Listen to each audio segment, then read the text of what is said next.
தூத்துக்குடியில் குழாய் மூலம் வீடு வாகனங்களுக்கு இயற்கை எரிவாயு வழங்க திட்டமிட்டிருப்பதாக அண்மை தகவல் கிடைத்துள்ளது. கூடுதல் விவரங்களோடு இணைகிறார் செய்தியாளர் கண்ணன். கண்ணன், வணக்கம். ஒன்றிய சுற்றுச்சூழல் அமைச்சகத்திற்கு தமிழ்நாடு கடலோர ஒழுங்குமுறை மண்டல ஆணையம் பரிந்துரை வழங்கியிருக்கிறது. அதாவது தூத்துக்குடியில் குழாய் மூலம் இயற்கை எரிவாயு திட்டம், விவரங்கள் என்ன?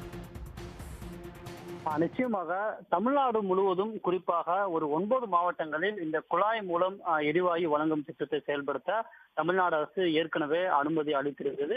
சென்னையில் ஏற்கனவே டொரண்ட் கேஸ் என்ற நிறுவனமானது செயல்படுத்தி வருகிறது. இந்நிலையில் தூத்துக்குடி சுற்றியுள்ள பல பகுதிகளில் இயற்கை எரிவாயு வழங்கும் திட்டத்தை செயல்படுத்த ஒன்றிய அரசின் பொதுத்துறை நிறுவனமான இந்தியன் ஆயில் நிறுவனத்திற்கு அனுமதி அளிக்கப்பட்டிருந்தது. இந்நிலையில் இதற்கான குழாய் அமைக்கும் பணிகளை மேற்கொள்ள அந்த நிறுவனமானது தற்போது ஒரு அனுமதி அளித்து விண்ணப்பத்தை அளித்திருந்தது. அதன்படி சுமார் 35 கோடி ரூபாய் செலவில் 23 கிலோமீட்டர் நீளத்திற்கு இந்த குழாயானது அமைக்கப்பட உள்ளது.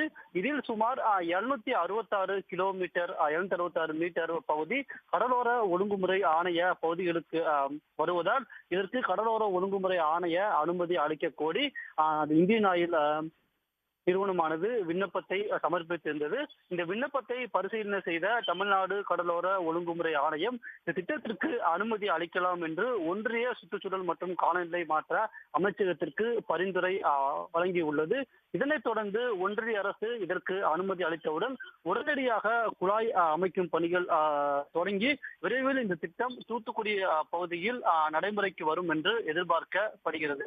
உடனுக்குடன் செய்திகளை தெரிந்து கொள்ள சன் நியூஸ் பெல் ஐகானை கிளிக் பண்ணுங்க.